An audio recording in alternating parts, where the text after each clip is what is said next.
এরকম এই দুনিয়ার আধ্যাত্মিক প্রতিরোধ ক্ষমতা হলো আল্লাহর ঘর, আল্লাহর মসজিদ।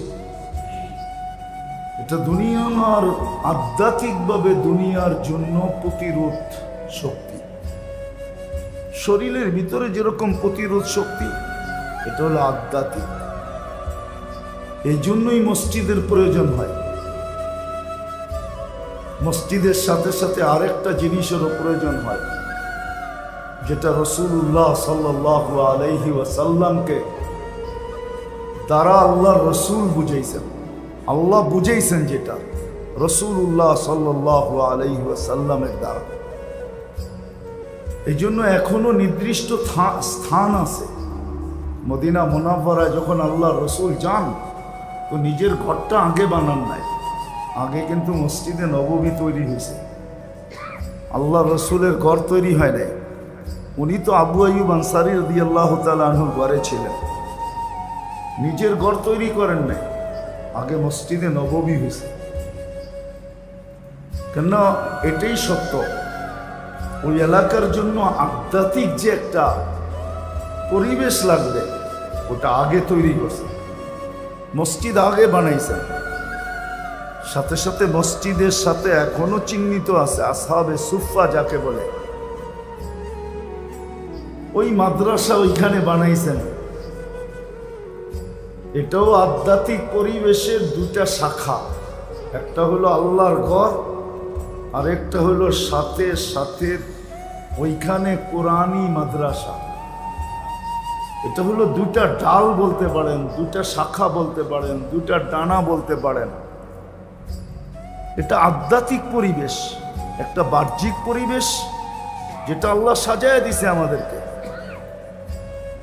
যেমন আমি বেঁচে থাকার জন্য দুইটা পরিবেশ লাগবে, একটা স্বাস্থ্যকর পরিবেশ আর একটা আমাদের ভিতরের পরিবেশ। এটা রোগ প্রতিরোধ ক্ষমতা সম্পূর্ণ পরিবেশ আমার ভিতরে থাকতে হবে।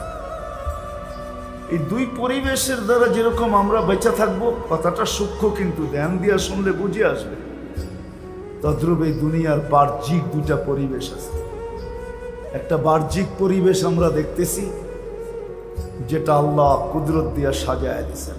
ফুল ফল গাছপালা তরু লতা শাক সবজি পাহাড় পর্বত নদী নালা খাল বিল সমুদ্র মহাসমুদ্র, এই যে এক বিচিত্র পরিবেশ আল্লাহ সাজায় দিয়েছেন। গড়েন তো না, কোত্থেকে দেখবেন? আমরা তো গড়তেও চাই না।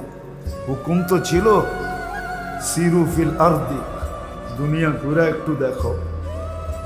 সিয়াহাতু ফিল উম্মতি ফিদ দ্বীন, আল্লাহ রসুল বলছিলেন আমার উম্মত দিনের জন্য ভ্রমণ করবে, দিন নিয়া ভ্রমণ করবে, দিন নিয়া ফেরি করবে। ঘুরা দেখেন, দুই চারটা জায়গার নাম বলি, ঘুরা যায় দেখেন যে কত সুন্দরভাবে সাজাইছে। মানুষ সাজাইলে এত সুন্দর কোনোদিন সাজাইতে পারতো না।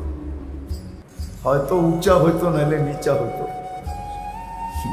আমি অ্যাড্রেস দিয়ে চলে যান, রাঙ্গামাটি যান, ওইখান থেকে একটা ট্রলার ভাড়া করেন আর বলে আমাকে নিয়ে চলো মাহিল্লা।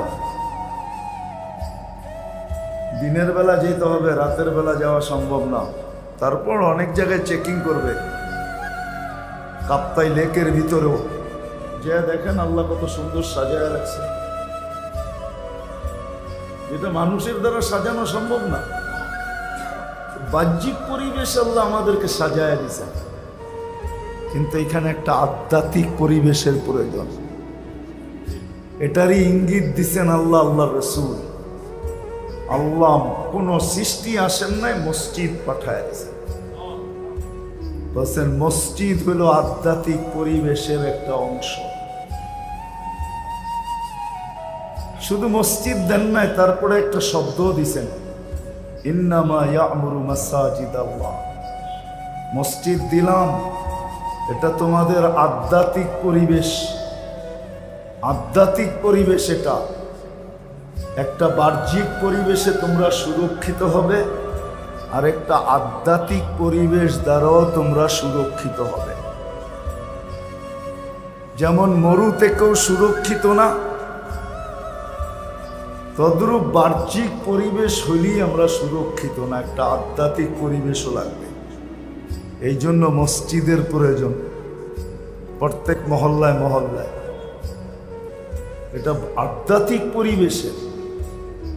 আবার সাথে বইলেও দিছেন শুধু মসজিদ বানাইলে হবে না, এটাকে আবাদও রাখতে হবে। কি আবাদ? 24 ঘন্টা আসা যাওয়া করো, একদল আসো একদল যাও, একদল আসো একদল যাও।